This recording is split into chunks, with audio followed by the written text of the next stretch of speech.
75 minutes is more than an hour. The views and opinions expressed on any program are those of the producers and/or the persons appearing on the program, and do not necessarily reflect the views and opinions of FRC Media, Bristol Community College, or the City of Fall River.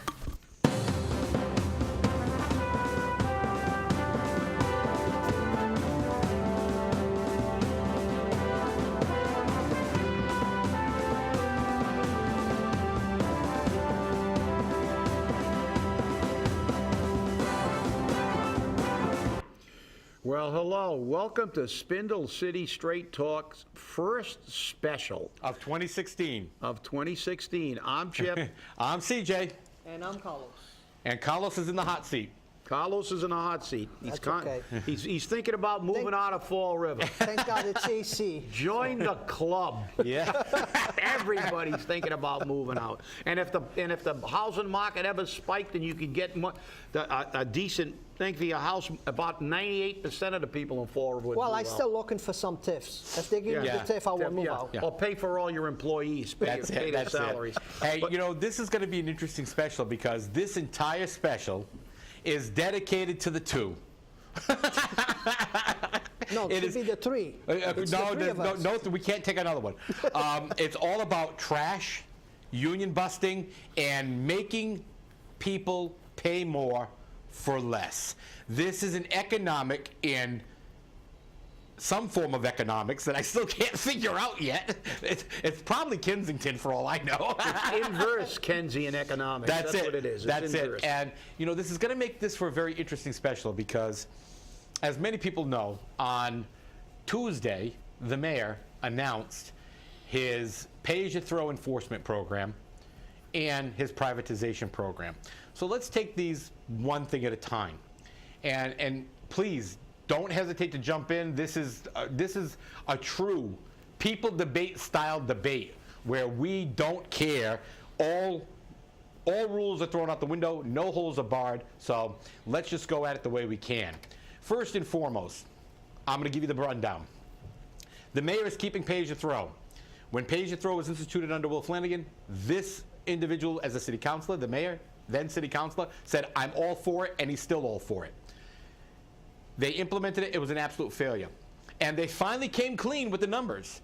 According to BFI and according to their actual numbers that they have, Ken Pacheco lied. And so did Kathy Ann Viveris. Is that a surprise? I don't think so. Because the number that they actually have is not 80, it's not 90, it's not 98, it's not 84, it's 60% compliance. 60%, and they wonder why the sanitation fund could never make budget.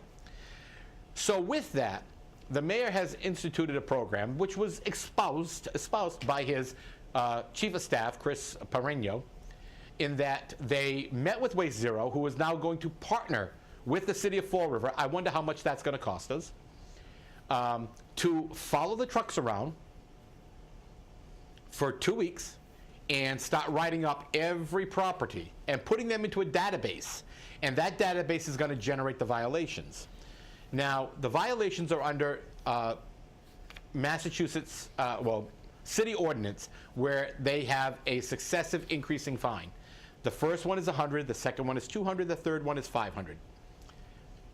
On May 9th, the city will start rolling out the notices. The notices will go to the tenant or to the occupant of the building and to the property owner. Who's paying for those letters? I wonder there. Because remember, these are all costs. On May 16th, the following week, they will start writing fines. They will start writing violations with fines. The first week, it'll be a notification. The second week, it'll be fines. Everyone will get a $100 fine for the first violation. And they will continue to do that. And every one of them will have to go to court. Now, if the people don't pay them.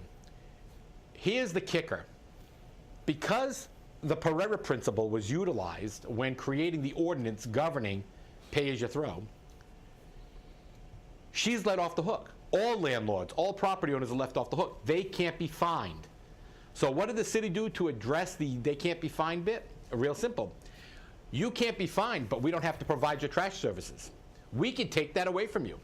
So after 2 or 3 violations, the city may suspend your trash service. Yeah, then he'll get sued for a public health violation because you can't leave trash on the street.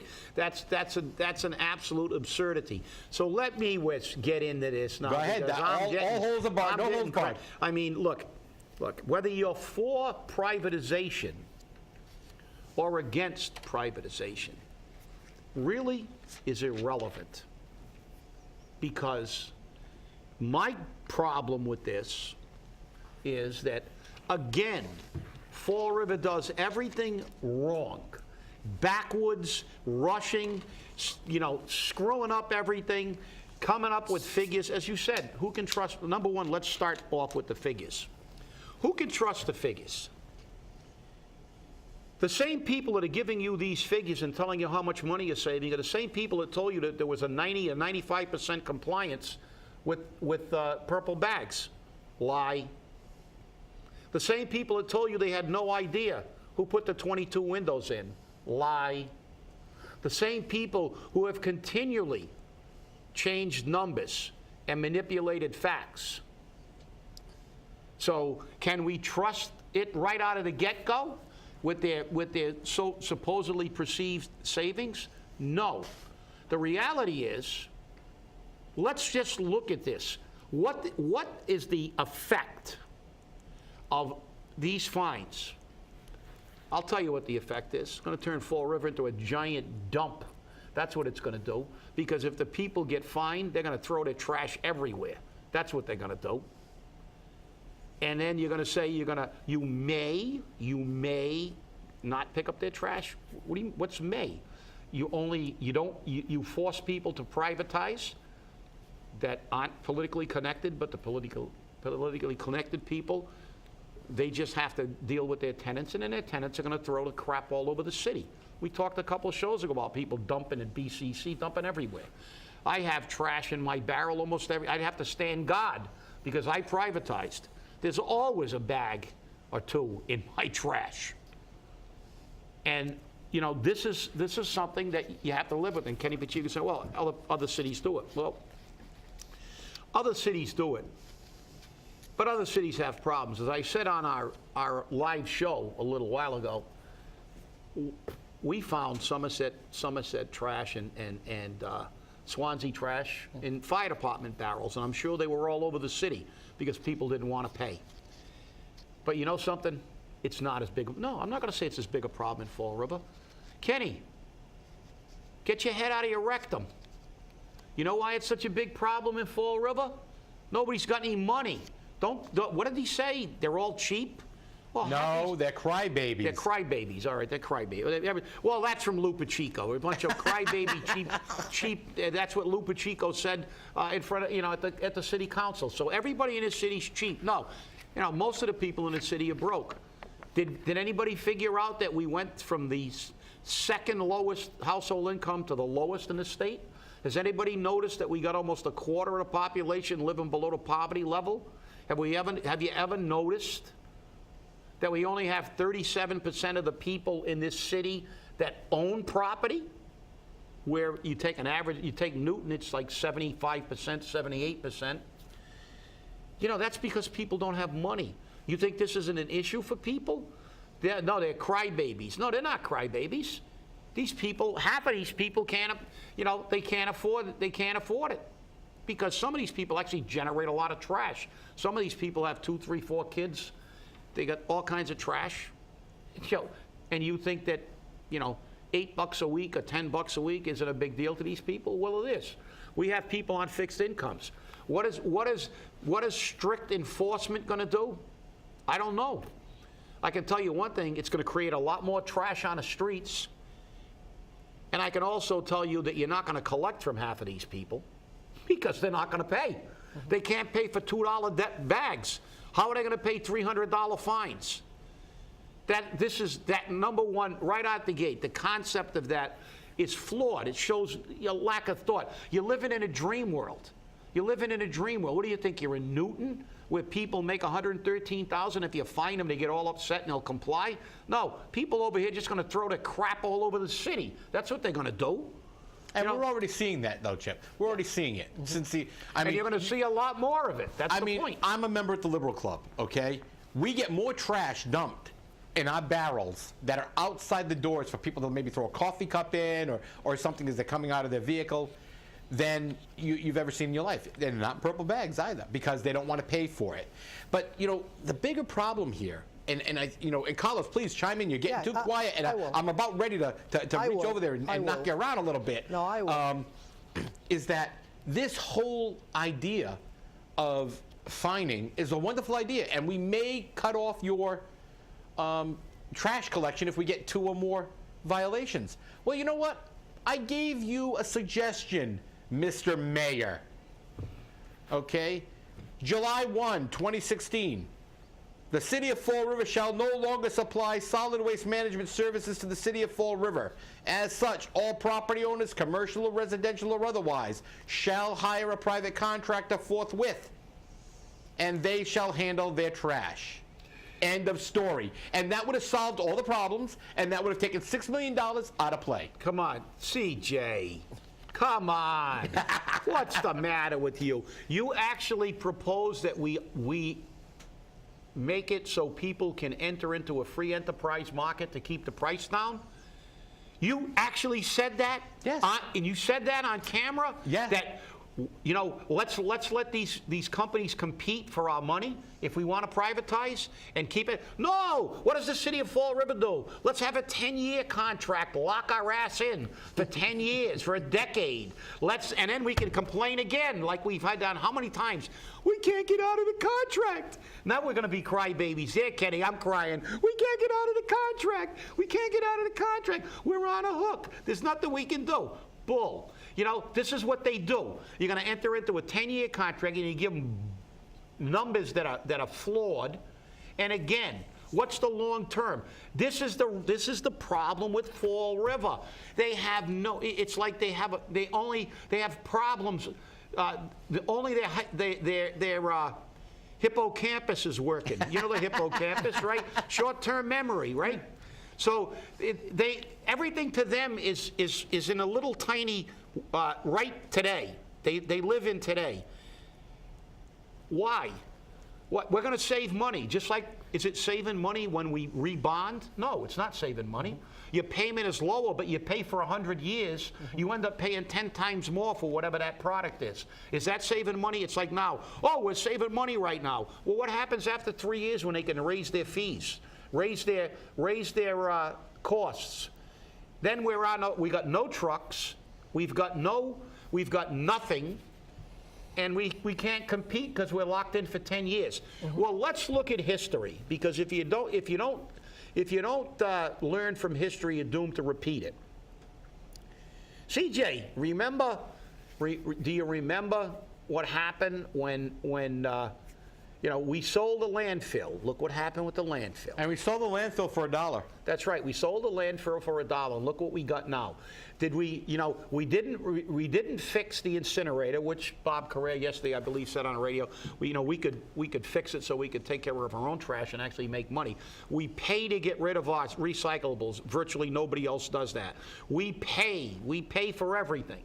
Now, it was funny. I was already discussing this with a friend of mine who's old enough to remember Mayor Kane.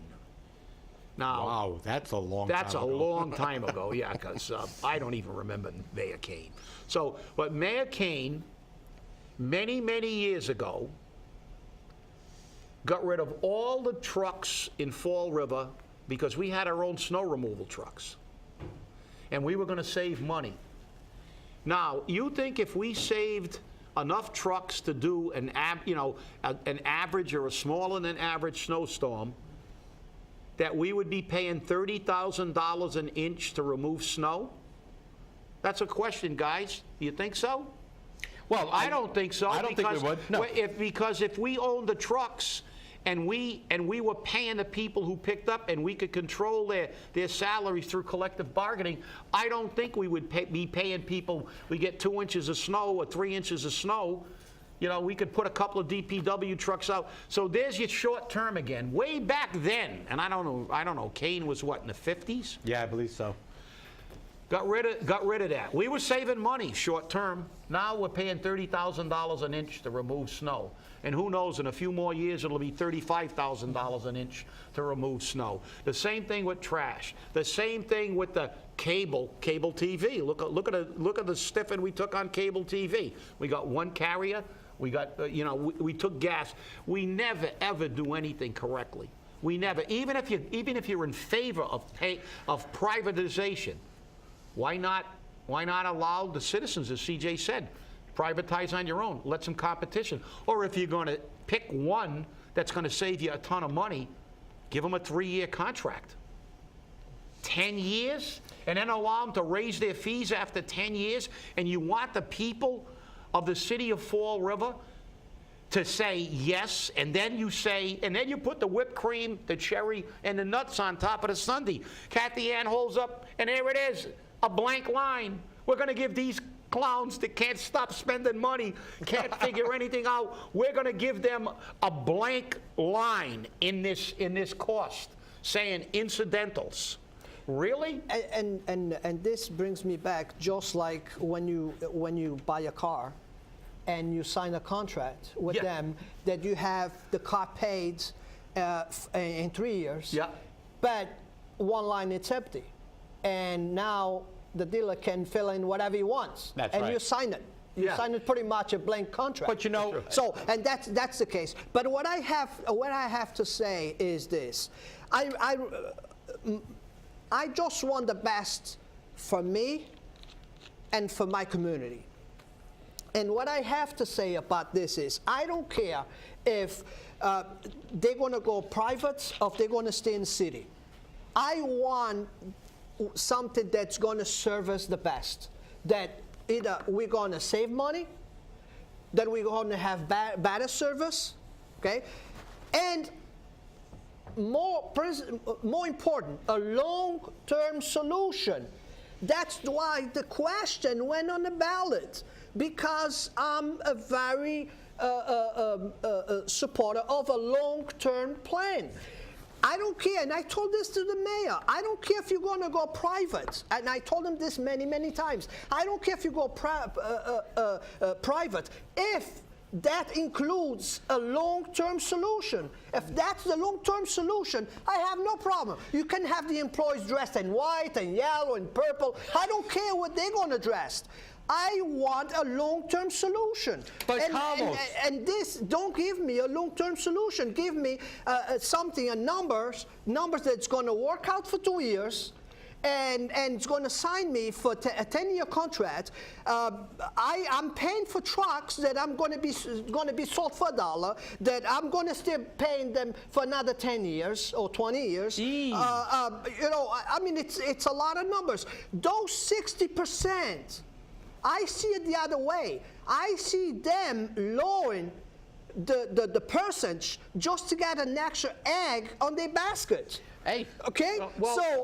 Because they've been saying 80%, 90% for the past 2 years. And now comes the number of 60. Yeah, so to me, this is one more thing that makes us go this way. It's another myth, Carlos. You're right. Because, look, what I want, and you're right, show me, and listen, I'm pretty good at reading numbers. I've negotiated a lot of contracts.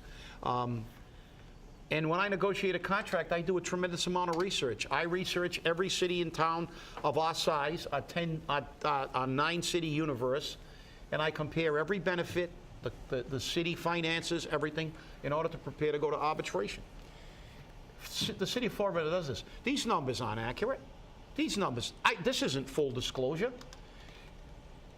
I want to know, I want to see a breakdown of how they arrived at these numbers. Mm-hmm. And I want some people who are objective, who know numbers, to look at these numbers. Do I trust Kathy Ann Viveris? Absolutely not. Do I trust Mary Sahadi? Oh, jeez, that's even worse, because they did the books for years. We'll get into Mary Sahadi later. But I'll tell you what, are they factoring in the dumping fees? Mm-hmm. Because we're paying them? Why are we paying their salaries? Why isn't the vendor saying, I'm going to provide the service, with my trucks. I'm going to buy your trucks and my employees. Well, they're your employees. Why don't you pay them? So again, this isn't normal. You hire a company. I mean, I don't, we pay indirectly ABC. I have ABC. I believe CJ's got ABC. Yes, I do. I mean, we pay their salary indirectly, but they work for ABC. So they're working for Fall River's going to pay their salaries. Are we negotiating their collective bargaining agreements? But I think Look, all of these numbers are flawed, and or they may be flawed.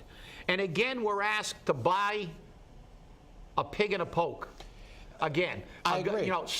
Without looking long term, without looking at long-term savings, and without looking at what it's going to cost down the line. And right off the bat, the gigantic red flag that goes flying up is 10 years. 10 years. That's a slap in the face of the people of Fall River. I mean, that is an absurdity. We can't get out of contracts ever in this city. No, we can't. And now we're going to, this guy that's the forward thing, as a matter of fact, if it was me, I'd give him a 1 or 2 year contract because, it's more accountability. Right. More accountability. Long term, you got the competition in the market. You can bring other vendors in. But Chip, let's get into the numbers real quick, okay? So he privatized, he already made the decision. Which may or may not be legal. Which may or may not be legal. But according to it, it's $3.3 million a year for 10 years, for 10 years, plus a 2.5% increase for consumer price index inflation. Now, I'm not going to get into which one. Let's just use the 2.5. Now, that does not include anything but labor. The city is selling them all our equipment, all of it, for $1.1 million. And the alleged, and I'm saying alleged deliberately, value of that equipment is $1.2 million. So that's a win for Fall River, according to the mayor. We got $1.1 million. He didn't say that we lost $100,000, and that's if his appraisal and one thing that is accurate. One thing that I'm not too happy about it is he's actually opening the small print. When you go out and you sign that contract, they hide from you the small print, and the small print is how much interest you're gonna pay at the end of the deal. Yeah. They hide that from you. Of course. So because they know you could miss a payment, and now you're going to have a charge of $30 a month if you don't pay in time. So all this is something that they don't show you, that you buy the car here for $20,000. By the end of the contract, the car it's going to cost you $40,000. They hide that part from you. It's the same thing that I'm seeing here with this contract. For them to show me how much I'm going to save in a 10-year period. Okay, so if the price is going to go up, if that difference being taken out of that long-term money that I'm going to save? Yeah, but again, Carlos, there is no savings. There is no savings. But again, Carlos, you're asking questions that a normal person would ask when you're using your money. They're not using their money. They're using our money, and they don't care. Again. No, they're using your money, Carlos. They don't care. They don't care. Right. You know why? Well, all right, maybe I'm a little overly analytical, and that's why I used to love to negotiate so much. But you just said 10 years consumer price index 2.5%, right? Yep. Who can forecast 10 years what's going to happen to the consumer price index? Who knows what's going to happen? I mean, I don't. Nobody knows. They project, actuarials project, and then they've had things spike. Suppose we have massive inflation. Suppose the consumer price index is double digits for 2 or 3 years in a row. How are we going to deal with that? It's going to increase the cost of the vendor. What happens if 6 years down the road, the vendor says, hey, 2.5's not covering me, I'm pulling out. Mm-hmm. What are you going to do now? We got to scrape up the money to pay the vendor? We got to go out and look for another vendor? How do you break a contract? Are we going to bond for new trucks? Are we going to bond? What are we going to do? And I mean, these things have to be, this is a huge step. Besides putting people out of work, ending their, basically taking their livelihood away from them, and being with a callous disregard for them, by the way, which I'll get into in the second part of this thing when we deal with it. But there's no thought. just like the purple bags, rush it in. Everything in the city council, the 11th hour, send it down so they can all say, oh, well, we got to do it because we're going to get fined. Well, everything has got to be yesterday, because then you don't have time to think. What do you think it takes a year, sometimes 2 years, to negotiate a collective bargaining agreement? Oh, that's because you guys want to drag your feet. You don't sure want a we do. contract. We don't want money. It's because we have to, and the city runs every single benefit through an exhaustive process of costing it out. Well, this all went through an exhaustive process. The process is called Mary Sahadi. Yeah, well, we'll get into that very shortly. But I'm going to tell you, let's continue to get to some of the facts, though. Yeah. The contract isn't even a contract yet. It's a memorandum of understanding. The memorandum of understanding has not even been approved by corporate counsel because he's on vacation. We have 3 attorneys in that office: Joe Macy, Sarah St. Pierre, and Gary Howiak. And by the way, I did predict that we'd get that third attorney back a long time ago. Exactly. So I want to, they snuck that one in. There's another job created. Yep, and Sarah St. Pierre's father is Tom St. Pierre, who made significant contributions. And by the way, by the way, the new head of DCM, who's now under this program is going to lose 1/3 of his workforce, is still getting $98,000 a year. Exactly. And the excuse for that was he's still going to have the same responsibilities over collecting the fines. He doesn't collect the fines. He doesn't collect the fines. The city clerk collects them. Before it was because he was running DCM. Now it's because now he's a fine collector. This again. Boy, that's a pretty good deal. Right. Let's see. What's 1/3 of 98,000? Let's just make it 90,000 because it's a nice easy number to get. So it divides by 3 pretty easily. Yep. So you lose 1/3 of your workforce, you lose 1/3 of your salary. Exactly. So that's $30,000. So he should be down to 60. So he's getting $30,000 to. But he's saving money. $30,000 to collect the bills. Like, he's really going to collect the bills? Really? Yeah. He's going to go over it at his desk. He's going to go over all the fines and bills. Yeah. Come on. So again, the myths. Right. Again the myths. But what happened? Again, the promise of a reorganization that eliminated waste. We did just the opposite. We got rid of. We're getting rid of the people who work and putting on all the high-paid administrators. This is, again, this is what happens, and this is what's wrong with Fall River. They don't give a damn about the taxpayer, and they don't give a damn about the people who actually do all the work in this city. But let's go on a little further. So I said that. Why isn't he getting a cut in pay? Okay, you know what Kathy told me? Did you think Kenny Pacheco did all of this alone? He had deputies. I said, and that's what we've been talking about. You have too many deputies. You have too many chiefs, not enough Indians. Yeah. But let's move on again. So $3.3 million, 2.5% increase, does not include anything else. So now let's add the costs in.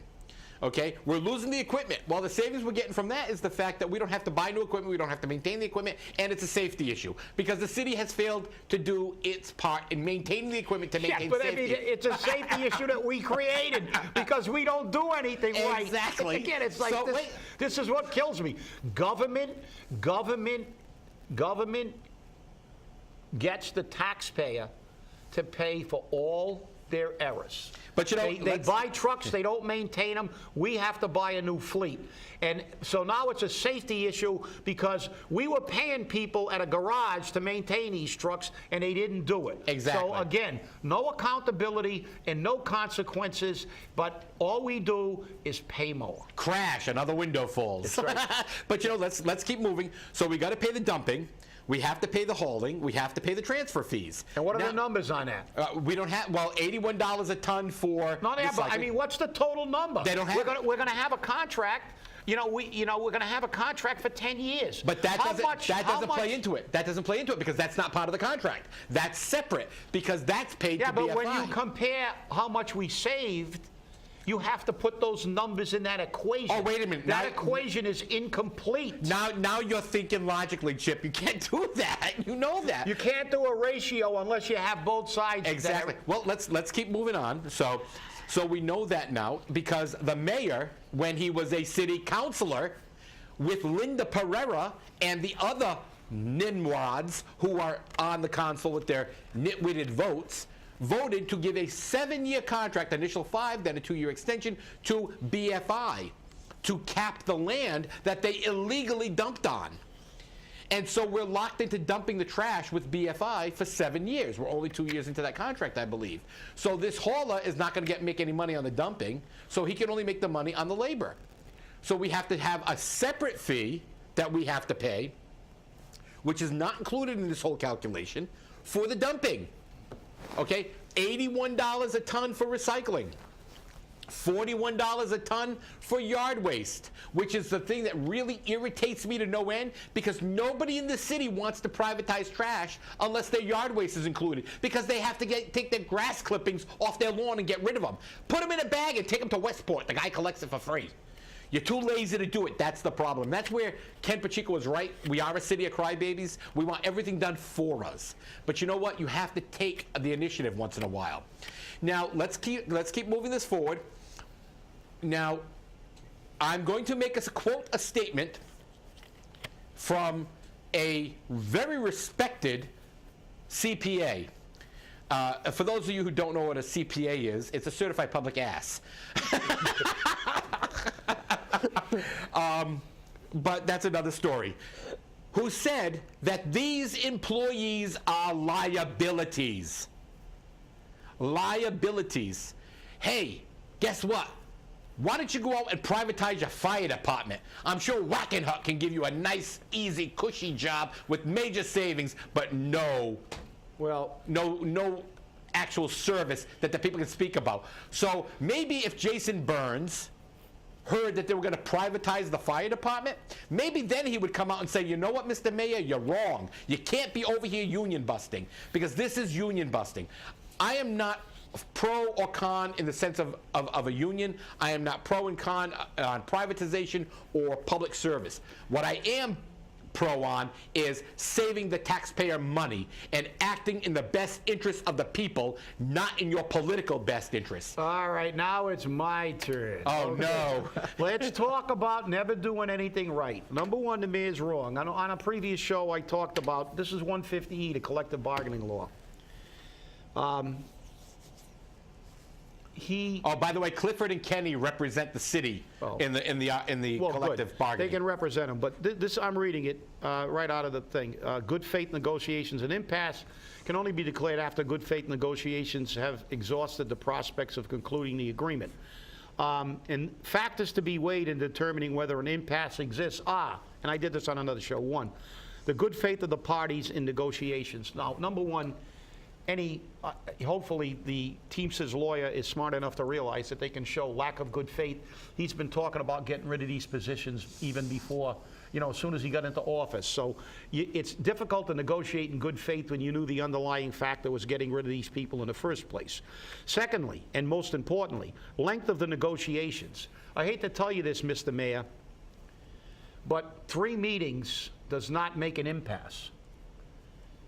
I negotiated numerous contracts with the city of Fall River, and I have consulted on numerous others.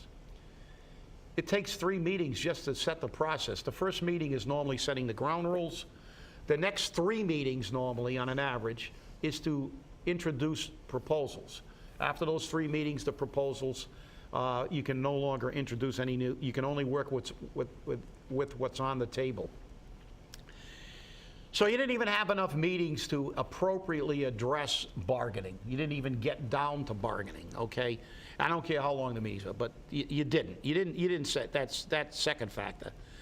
The 3, the importance of the issue or issues which there are disagreements. Now, this is about keeping people's jobs. What's more important than that? That's the capital punishment of labor relations, losing your job. So there's another one. FOA. You're going to love this one. For you who didn't see the other show, the contemporaneous understanding of the parties as to the state of the negotiations. Well, contemporaneous means that both parties understand. There's a contemporaneous understanding.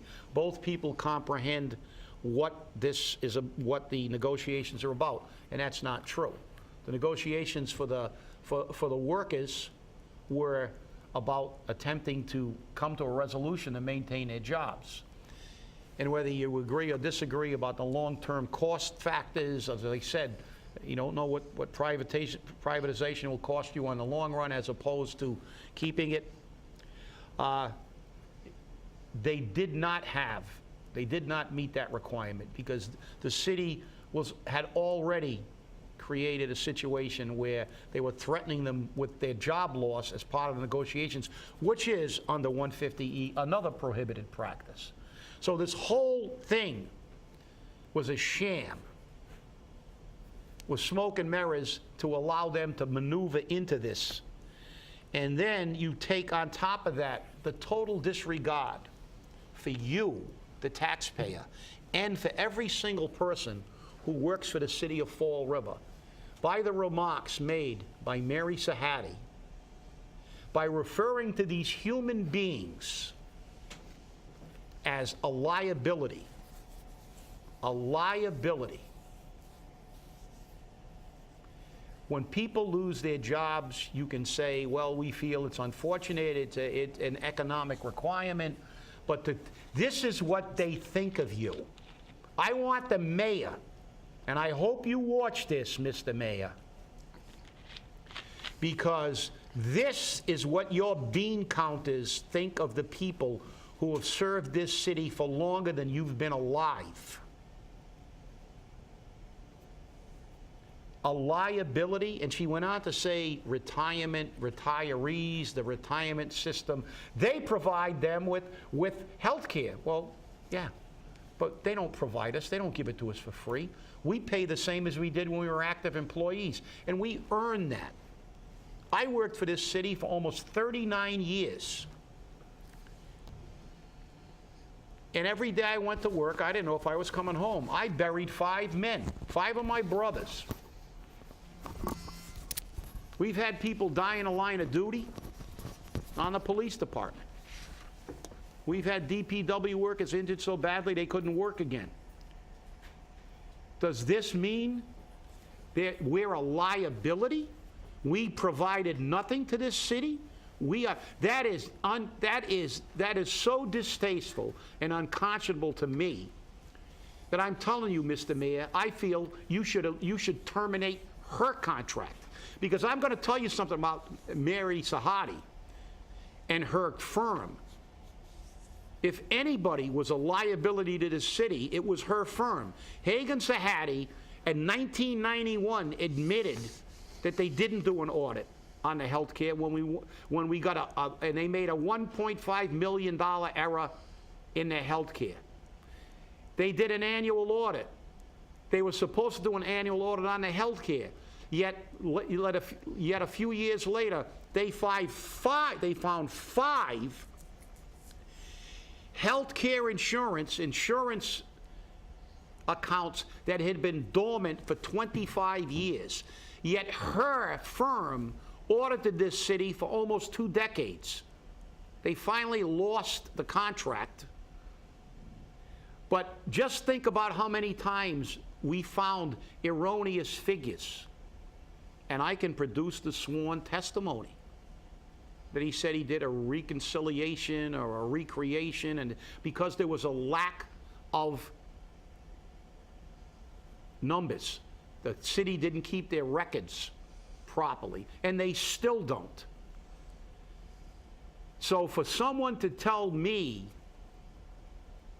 that the people who serve this city and spend their life, not a 3-year term and then get a retirement, not like Kathy Ann Viveris, who was going to get a pension based on her city council salary, now jumped into the city administrator's job so she can get her top 3 and walk out with a nice fat pension based on 120 grand a year rather than 20 grand a year. Nobody says what impact that has on the retirement system. Nobody says anything about what it's going to have to get his $98,000 a year new department head into our retirement system for doing virtually nothing. You think that upsets me? You're damn right it does. Because I saw men that came to work every day, and I had coffee with Paul Bernard the morning he died. I got off duty when he came on duty. So if you don't think I take being called a liability personally, you are 100% wrong. Because, yeah, everybody has liabilities. Carlos has liabilities. He has employees. Yeah, but but they're not liabilities because they are part of Fall River. They provide the services that make this a community, and they work for a living. They don't sit in an office on their dead rear ends. Because you know something? That's the whole problem. This is what they think of the taxpayer, and this is what they think of the people who work for Fall River. We're just a number on a ledger.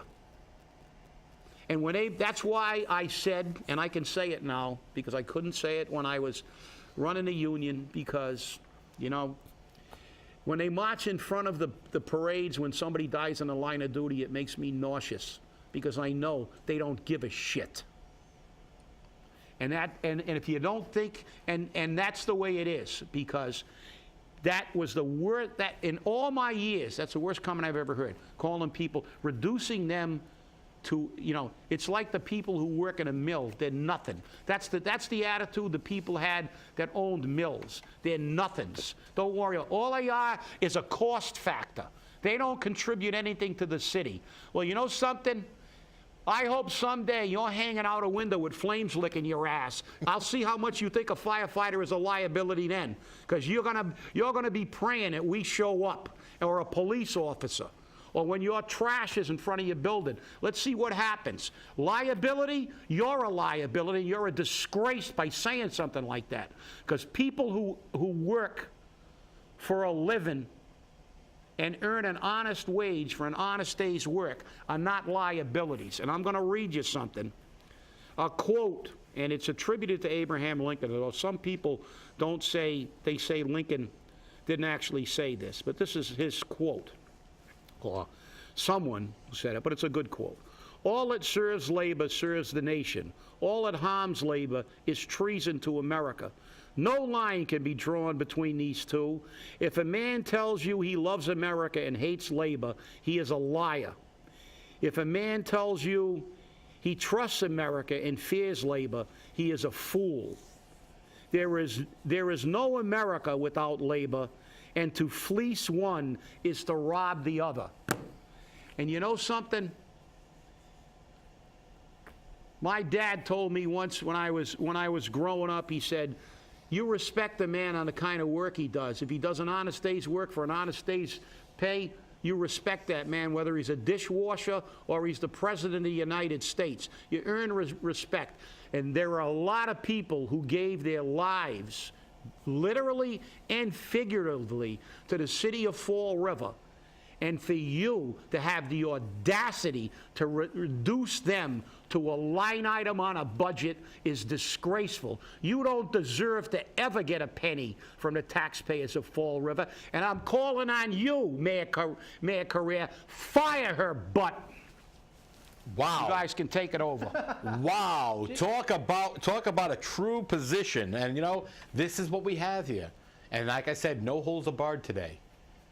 Go ahead, Carlos. We're listening. And I agree with Chip. People don't work because they just want to spend time working. People work because they have families to raise. They have compromises. They want to put a roof over their heads, and that's what workers are. So I totally agreed with you on that point, and I have nothing else to add. You have the Bible right in front of you that that can seal all questions that have it. But coming back now, I have a question for you guys. Sure. The mayor did pick the system that he wants to use. Mm-hmm. Now, do you guys think that's going to happen? That's the question. I believe that the Labor Relations Commission should rule against the city if those lawyers present, you know, because it's an obvious, you know, we never lost an unfair labor practice against the city. I think this is a slam dunk for them. It's, you know, it's hard for me to think that they won't win, but. You know, the thing is that... And that's going to bring me to this. Again, another movement done by another administration, that the fight just keep going. Yeah. It's not the end of a fight, of a problem. That's why I say. That's why I come back again and say, where is the compromise that we're going to put everything on the table? This mayor doesn't compromise. This mayor legislates by threat. And I just can speak for one end. The question on the ballot that got 10,050 votes. I think never a mayor got elected on this city with those many votes. 10,050 votes. Just answering a question that they want to hear about one of those conversations that should be on the table, and it was a long-term solution. So we never met the mayor about it.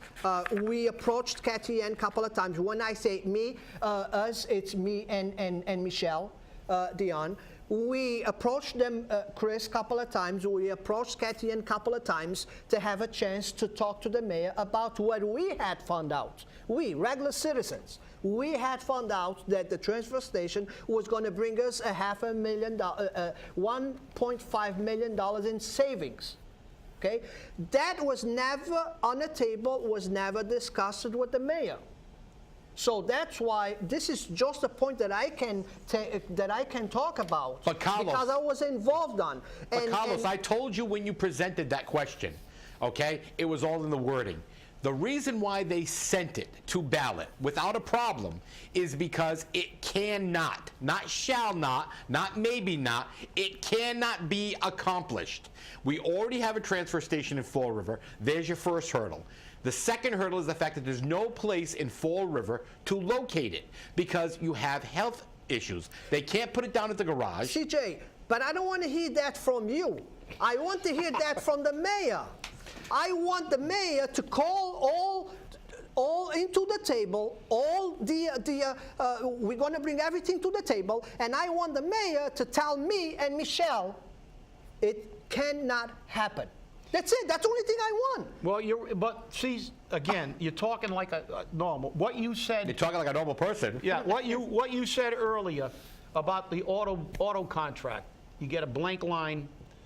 Who in their right mind would sign that contract? You got to read the fine print. You don't sign things with blanks.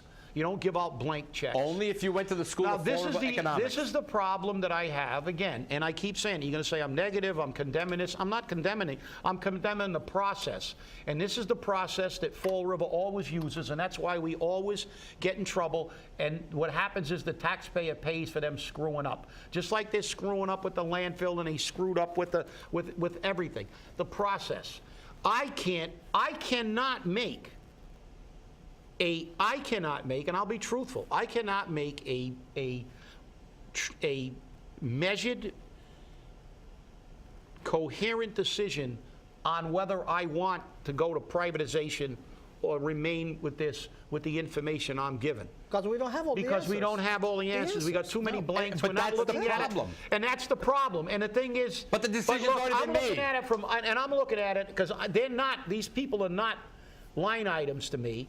And like I said, rather than do this and take a little bit more time, okay, take a little bit more time, but he can't because he promised to eliminate the trash fee, and now he's going to run out of money. He's got to figure out another way to save money. But rather than take time so we can work things out, they can sit down with them and maybe work out a contract for now. And then look at this in the long range and get all the numbers, crunch all the numbers, have a bunch of people look at it, and then say, this is what we got. These numbers are right down. We got every single cost, every single expenditure, how much we're going to save, and this is what it's going to cost. And then you say, okay. And now we've also had time to take these people who have been working for DPW for who knows how long, 5, 10, 7, 8, 9 years, and are going to lose their jobs, lose their livelihood, and we're going to treat them like a line item? Well, why? Maybe, you can work out a way. I know that there's somebody just got hired at the City Hall not only a few months ago. Now, if you took the time, maybe you could transition these people into another job because they have seniority over some of these other people.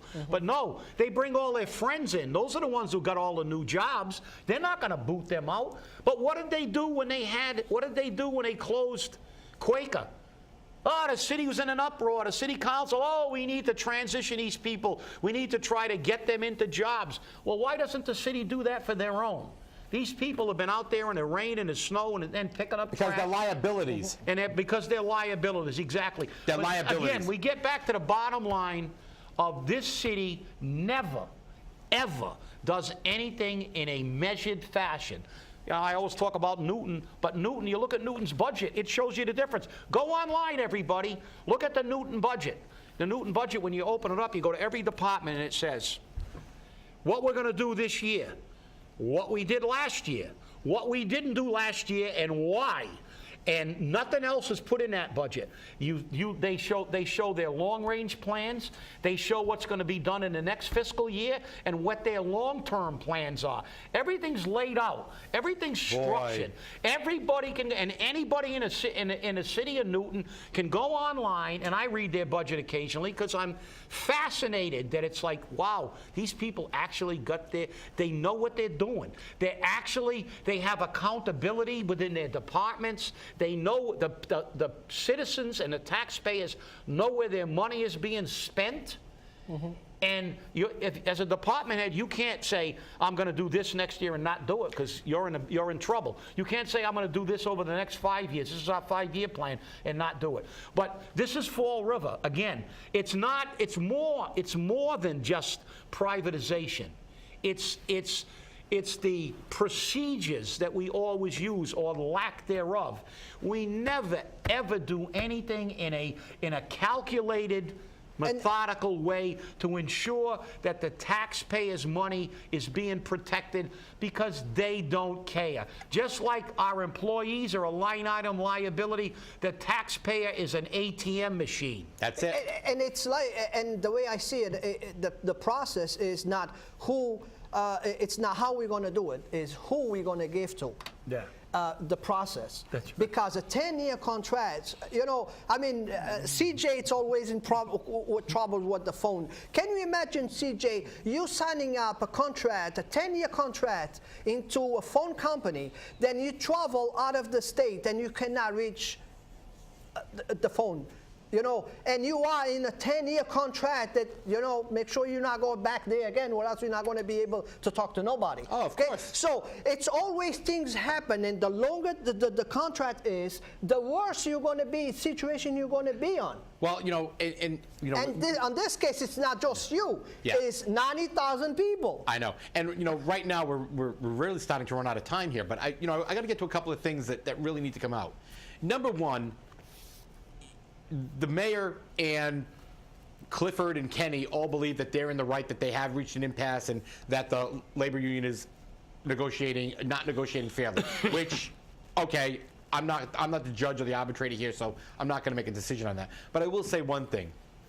The one thing that shocked me more than anything else, and this is where your union brotherhood really kicks in, okay, was the fact that members of DCM, who are members of Teamsters, of the Teamsters Union, went on the TV news, the network news, and called out their union and said they don't represent them, and asked the mayor to negotiate separately from the rest of the union to maintain the jobs for the people with the longest seniority. Which is, by the way, illegal. Exactly. Because you can't bypass the union because the contract says that the Teamsters would be the sole and exclusive bargaining agent. Exactly. And you can't. They're asking to do something that's illegal. And you know, the What bothered me representation. more, CJ, and I hate to interrupt, but Yeah. what bothered me more was the fact that there were people who were in labor unions standing at that press conference behind the mayor. I agree. Because, you know, I remember when the firefighters, when they promoted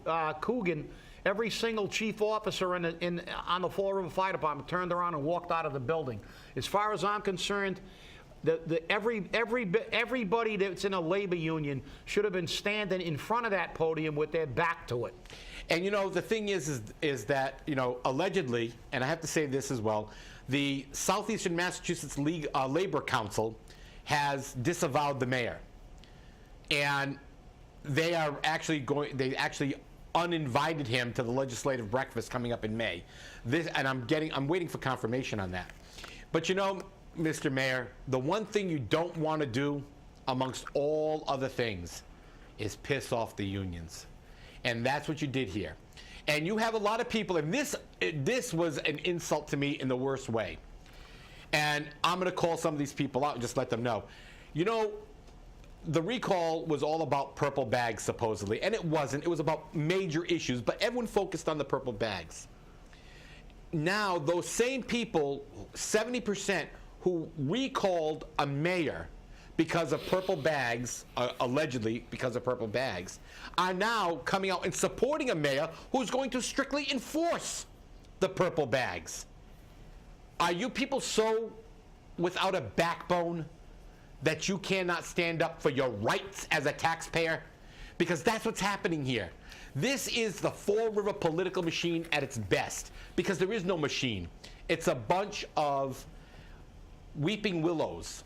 They don't do anything. And those people that do something, like myself, like Linda Raposa, like Chip Camara, those political activists, those people who bring the information to you, we're vilified. And that's okay. I don't care. But I will tell you one thing. Okay, every union in the city should have been standing arm in arm, shoulder to shoulder with the mayor, because guess what? When it's your turn, Jason Burns, when it's your turn, Fall River Police Department officers, when it's your turn, Fall River patrolmen, and they do the same to you, you're going to want that support. And you may not have it because you didn't give it to your Well, let me say comrades. something about the people you're talking about that were, number one, the 70% that voted against them. There was only a very small amount that were involved in the recall itself. I know. But the people who were in the recall, who maybe say they support it, not that I agree. I disagree, as I said, with the process. I can't make a reasonable decision right now. All I'm looking at is right now I'm not getting numbers. It's short-term impact. People are losing their jobs, and I can come up with a scenario where I understand what they're saying, and I would have to speak to those people individually. I'm not going to condemn their position because they took it.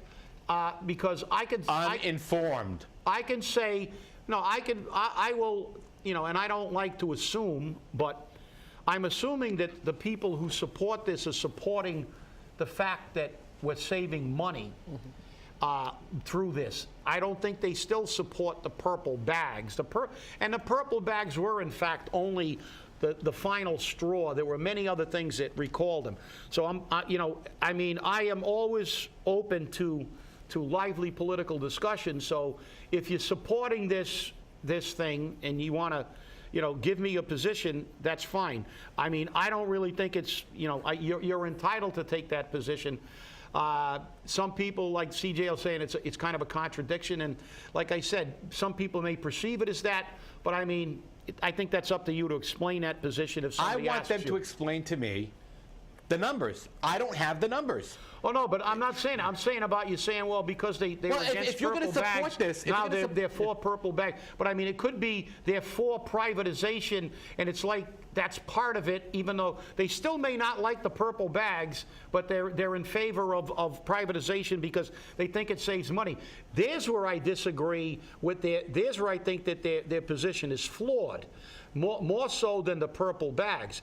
I don't think you can realistically trust the numbers that they're projecting, and I don't think it's going to be a long-term savings. And as far as the unions are concerned, I'll paraphrase Reverend Nehemiah on the Holocaust. When they came for DCM, I said nothing because I didn't work for DCM. Then when they came for the water department, I said nothing because I wasn't with the water department. And when they came for the fire department, there was no one left to speak, or the police department. So stay angry, but more so now, stay informed. And get those numbers. Know what it's about. Very good. Thank you. Thanks for watching our special of Union Busters.